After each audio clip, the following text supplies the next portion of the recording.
this episode, we focus on an idea that sits at the heart of good security management but often gets missed by beginners who first imagine security as a separate team working off to the side. Real organizations do not become safer just because a security department writes policies or points out risks after the fact. They become safer when security requirements are built into the everyday processes the organization already uses to hire people, buy services, manage projects, change systems, handle information, and deliver value to customers. That is why this topic matters so much for someone studying Certified Information Security Manager, CISM, because management is not only about knowing what good security looks like. It is also about making sure that good security is woven into the normal flow of business activity. When security requirements are integrated into organizational processes, protection stops feeling like an extra layer added at the end and starts becoming part of how work is planned, approved, performed, reviewed, and improved across the enterprise. Before we continue, a quick note. This audio course is a companion to our course companion books. The first book is about the exam and provides detailed information on how to pass it best. The second book is a Kindle-only ebook that contains 1,000 flashcards that can be used on your mobile device or Kindle. Check them both out at cyberauthor.me in the Bare Metal Study Guide series. A security requirement is simply an expectation that protects information, systems, services, or business activity from unnecessary risk. That expectation might involve confidentiality, integrity, availability, accountability, resilience, privacy, or proper oversight. But at its core, it is a condition the organization needs in order to operate safely and responsibly. A process, by contrast, is the repeatable way work gets done. It includes the steps, decisions, approvals, handoffs, and responsibilities that move an activity from start to finish. When we talk about integrating security requirements into organizational processes, we are talking about making those protective expectations part of the way work naturally happens instead of treating them as separate interruptions. Beginners sometimes imagine this means adding more paperwork everywhere, but that is not the real goal. The goal is to make sure security is considered early enough and consistently enough that important protections happen as part of the process itself rather than depending on luck, memory, or last-minute correction. One of the clearest reasons this matters is that late security almost always costs more than early security. When an organization waits until a project is nearly complete, a vendor is already selected, a workflow is already in place, or a system is already live, security requirements tend to arrive as disruption.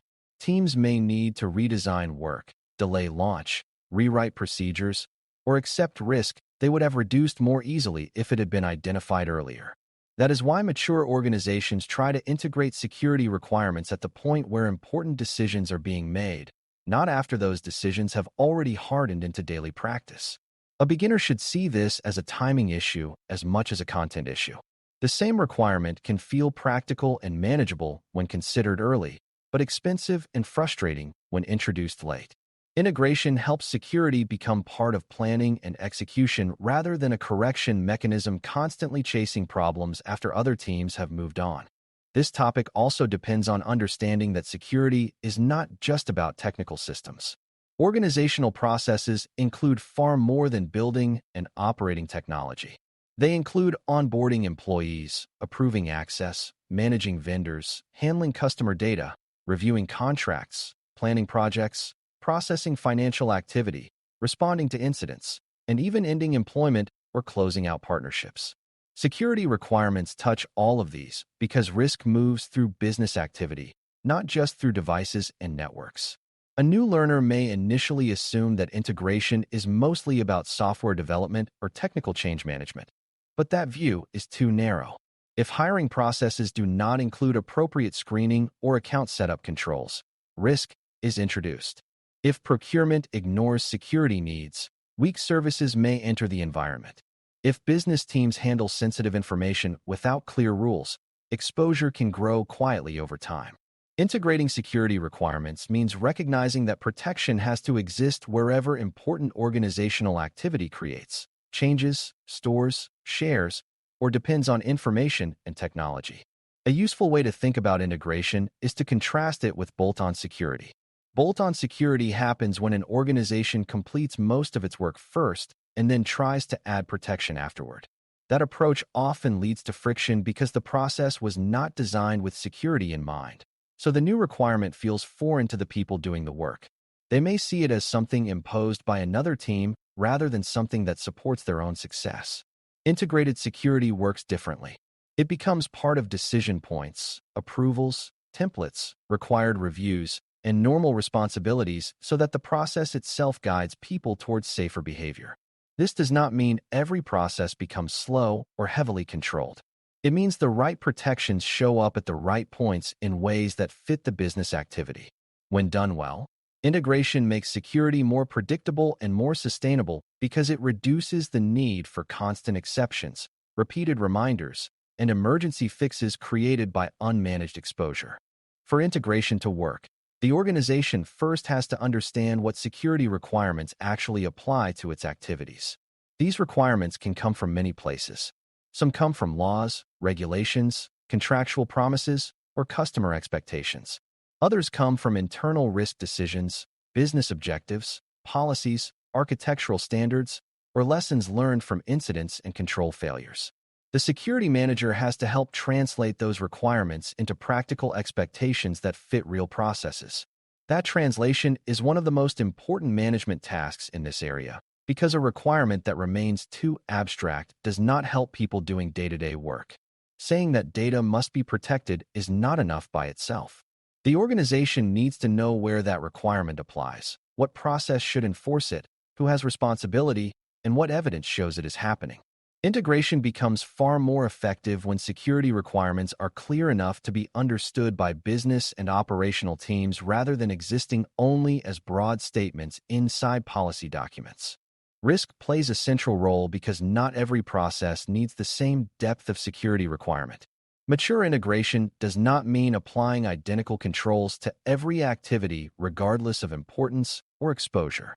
Instead, it means understanding which processes are most critical, which information is most sensitive, where disruption would cause the most harm, and where weak control would create serious business or legal consequences. A low-impact internal process may need basic protections and straightforward oversight, while a customer-facing transaction process may need stronger access control, monitoring, review, and resilience. This is where security management becomes a matter of judgment rather than blanket rulemaking. The purpose of integration is not to make everything equally restrictive. It is to make protection proportionate and meaningful. For beginners, this is an important point because it shows that integrating security requirements is not about spreading control everywhere in the same way. It is about shaping requirements to match the real significance of the process and the risk connected to it. Successful integration also depends heavily on process owners, because security teams rarely own every business process they care about. A process owner is usually the person or function accountable for how a process works, how it meets business objectives, and how improvements are made over time. Security managers need strong working relationships with these owners because integration cannot be sustained through outside pressure alone. If the process owner does not understand why a requirement exists or does not believe it supports the business outcome, the requirement may be followed weakly, bypassed during pressure, or treated as a box-checking exercise. Real integration happens when the process owner sees security as part of process quality and risk management rather than as an external burden. That is why collaboration matters so much. Security leaders must explain requirements in business terms, listen to operational realities, and help shape safeguards that protect the organization while still allowing the process to work effectively in the real environment.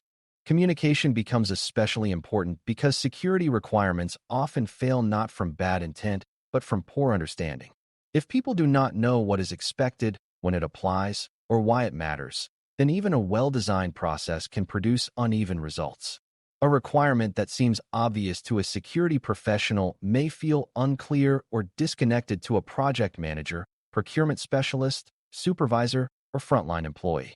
Integration, therefore, depends on communication that is timely, practical, and tied to the actual decisions people make.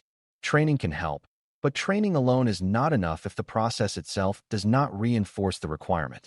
People are more likely to follow expectations when those expectations appear in forms, reviews, approvals, workflows, and daily routines instead of living only in awareness material. Good communication also explains consequence without exaggeration.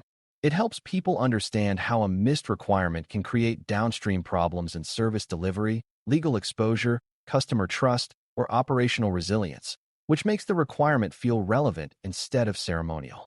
A clear example can be seen in procurement and vendor selection. If an organization waits until after a service provider has been chosen to ask basic security questions, it may discover too late that the provider cannot meet important expectations around data handling, resilience, access control, or reporting obligations.